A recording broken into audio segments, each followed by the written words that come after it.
what's going on, beautiful jellyfish? It's Tracy. Thanks so much for hanging out. I'm going to be doing this new series on my channel, which I thought would be really cool, to talk about my top 10 favorite cards in a set. Now, typically when I do videos, 10 is actually the number that I do whenever I do like my EDH cards worth the money, EDH cards under $1. Those videos are not top of anything. They're just cards listed. This is actually in order from 10 to 1, my actual top 10 favorite cards. I looked at the entire set. I'm focusing on Lorwyn today just because that's one of my favorite sets of all time, if not my all-time favorite set. I can't really decide, but I really, really enjoy this set a lot. And I think it's because it really, the whole notion of tribal sets like really intrigues me. I think the art is just some of the most stunning in the game, period. I just think the whimsical vibes of this, like, I just really enjoy this set a lot, and I just kind of wanted to do this video, top 10 to 1, and then also an honorable mention for art purposes, and just kind of chat about this set. So I definitely will be doing these for other videos, so let's just hop into it. The first card, my number 10 slot on this list, is Scion of Oona. I have a lot of blue cards in this list, actually, which is really interesting. I just find myself really enjoying Lorwyn's blue cards, but I really love Scion of Oona because it does a lot of different things. So I run this card in my my Alila deck, and it works just super well because not only does it provide a buff to all of your fairies, it gives them Shroud, which is really good. And it's got Flash and Flying, which is really good, so you can like flash this in to give your team that sort of buff, or if someone goes to target them, you're like, oh, no, they got Shroud now, which is really good. So really enjoy Scion of Oona. It does like a lot of different things in that deck. It works really well. Definitely a really great card. The next card, number 9 on my slot, is Merrow Harbinger. I'm a huge fan of tutors, and Merrow Harbinger is no exception. I really enjoy this card a lot. It has Island Walk, which I really enjoy because that absolutely can be relevant. I do run this card in my Zagana Merfolk tribal deck. Got a lot of Lorwyn cards in that deck. And it comes into play, you tutor for a Merfolk, you shuffle and you put it on top. It's a pretty straightforward card. There's honestly not a whole lot to say here, but I do really enjoy this because this just really truly gets me, you know, it's a tutor card, and that's just one of my favorite things to do in the game. Other than drawing cards, those are like some of my favorite things to do, and probably kill the board, so kill board / kill creatures. The next card coming in at number 8 is Mero Commerce. I really love this card. This card, there's just not a lot of cards like this. And there's not a lot of cards that do something similar to it, which I think makes this card really interesting and really cool for me. It says at the end of your turn, you untap all Merfolk you control. Obviously, this only works in a very specific kind of deck, but it works really well.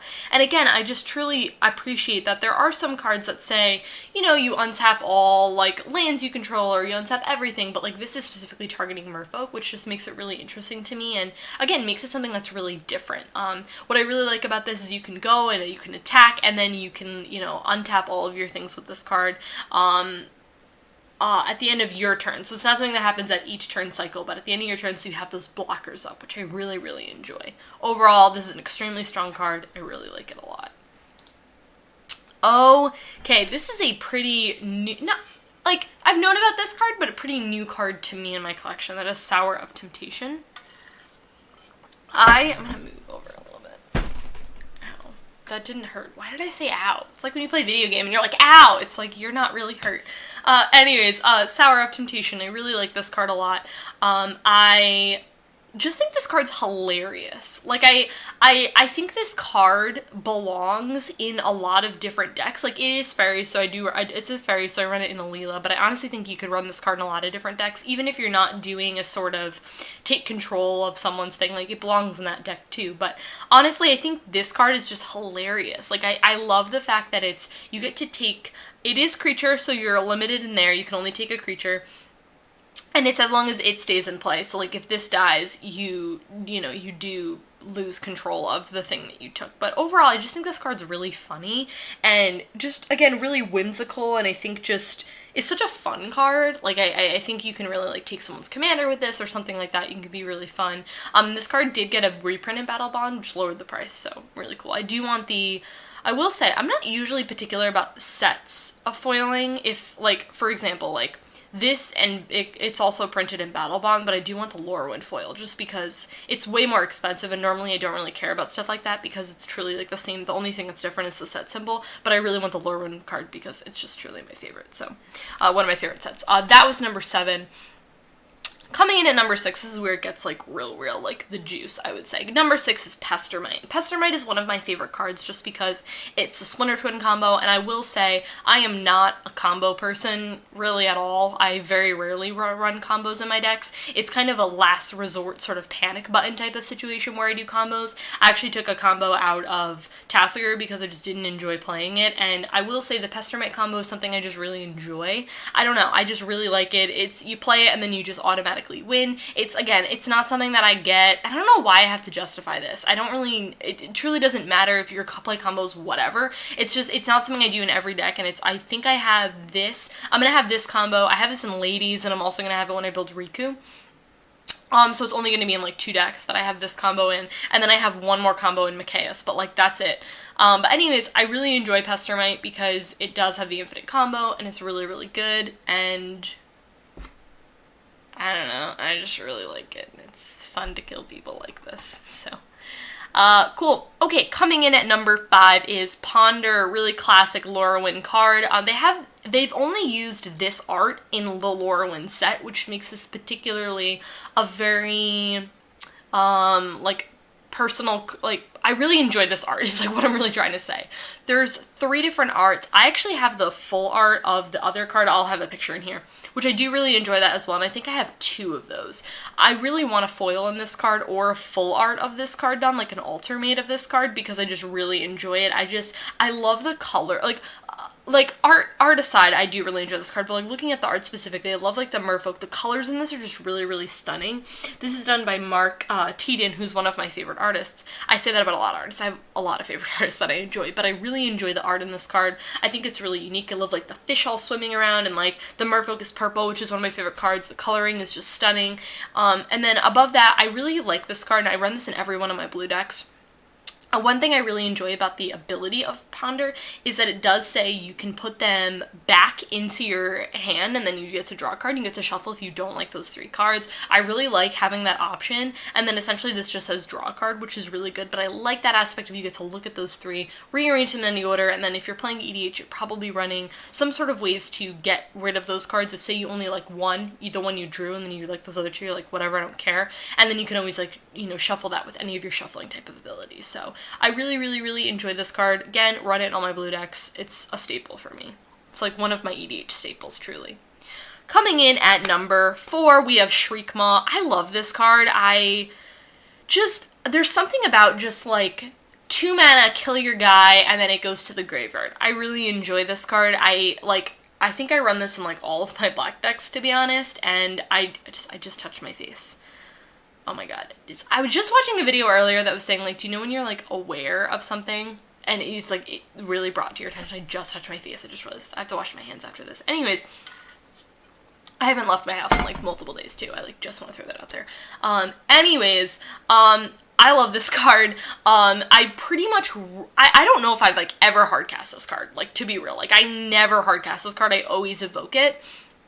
I evoke it, and then it does say non-artifact, non-black, so it doesn't hit everything, but it hits the majority of the things you need it to. It's also 2 mana, and it's a creature. I run this in so many of my decks. Like, I love this card so much. It just does a lot. It does a lot. I like it. Okay, actually funny, it's very funny that this card is number 3 because it also is an evoke card that is Mulldrifter. Mulldrifter, it's a staple for me. I run this in all of my blue decks, I'm pretty sure. I love it. I don't hardcast this card. Very similar to Shriek Ma, I just don't. I always evoke it. But if you do, honestly, if you do hardcast this card, it is a flyer, which isn't the worst thing, so if you're in, like, a desperate situation, you can definitely hardcast this card, and it's still pretty good. Yeah, I like it. 3 mana to draw 2 cards, and it's a creature, which is great. I love it. Whoa, we are getting down to the wire. This is exciting. Okay, coming in at number 2, and this actually might shock some of you that it is not number 1, is Oblivion Ring. This is my favorite Oblivion Ring art. If you like other Oblivion Ring art, I'm just here to tell you that you're wrong, because I'm an Oblivion Ring expert. I have about 100 plus copies of this card. Not this art. I have 100 copies, like, total, and this is my favorite art. It's the best art. It's purple art. Wayne England, great artist. Love everything about it. Pretty much the backstory for those who are, like, new to my channel or don't know, like, why I collect Oblivion Rings. I was kind of just sort of, like, known for playing this card back when I played, like, 60 card, and back when I played, like, just, like, white was, like, a color that I just, like, Angels was, like, the one deck that I really wanted to build, and so this was in my Angel deck, and I ran, like, 4 copies of this card. I loved it. It was, like, my answer to everything, because I was like, it just gets rid of everything, you know? And I just ran this card and in everything, and I just loved it, and it's still one of my favorite cards. It's just always gonna be kind of, like, that card that I just always had collected and stuff. I'm trying to kind of, like, whittle down. I haven't acquired Oblivion Rings in a really long time. Mainly they're gifts. Like, to be honest, it's been like, hey, Tracy, here's, like, 30 Oblivion Rings that I found in my closet, like, as I was cleaning out cards, you know, things like that. But needless to say, I really enjoy this card. We're going to be putting these for our wedding in as, like, the centerpieces for our Magic the Gathering table. Our wedding's nerdy themed. Each table has a different theme, and we're having a Magic theme, and this card is going to be one of the cards that are going to be hanging to represent the Magic table. Yeah, anyways, I know some people are like, why is this card not at number 1? But you'll see. Before we hop into number 1, I did want to mention the honorable mention. I decided to do honorable mention for a card that maybe, I don't necessarily know how to explain honorable mention. Like, it could be a card that I really love the art of, or it could be a card that maybe, like, just didn't make the cut, but it's something I do really enjoy, or a pet card or something like that. And my card for honorable mention is solely for the art, and that is Faerie Tauntings. I don't actually know what this card does. Let's read it together. Whenever you play a spell during an opponent's turn, you may have each opponent lose 1 life. It's actually, like, not a bad card. I mean, it does things. Like, if you're playing a lot of stuff during... Oh my god, my stomach's growling. Ooh, hungry. Gotta have lunch soon. But anyways, I really like this card for the art. I just think it's really, really pretty. I don't foresee myself probably ever really running this card, unless I ran, like, a Death and Taxes-y type of deck. I could see myself doing it when I know I was casting spells during opponent's turn, but honestly, I just think this card is truly beautiful. This is a card that I think I could just have myself getting just to look at, because I just think this is so pretty, and I imagine this card in foil is probably just absolutely incredible. I love how it's kind of like this darker and then kind of like brighter card all in one. Like, I don't know if a lot of people don't know about this card. It's just because it's only been printed once, and it is a card that not a lot of people run. At least that I see, but I just think this art is really stunning, and I really wanted to mention it as my honorable mention. So, coming in at number 1, my favorite card from Lorwyn is Liliana Vess. Yeah. I just always truly feel like I'm in a great position whenever I cast Liliana Vess.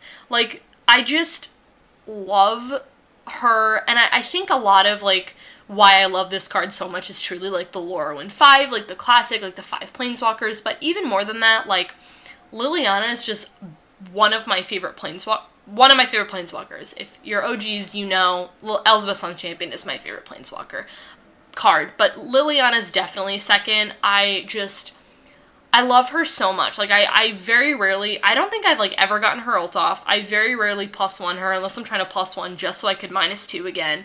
I'm -2 just so I could tutor. Again, if you know anything about me, you know drawing cards, tutoring, some of my favorite things to do in this game. Liliana fulfills that. She tutors, which I really enjoy, and you put it on top. I just really love her, like, so much. And, Lorwyn 5, classic, absolute classic, so... Guys, that is it. That is it for my focus. Just talking about Lorwyn cards. Let me know if there's a set that you want me to talk about next. And, yeah, let me know what your favorite Lorwyn cards are, because I'm definitely going to be really intrigued to hear about that. So, stay safe, wash your hands, like this video if you enjoyed it, subscribe to my channel if you're not already, and I'll catch you guys in my next one.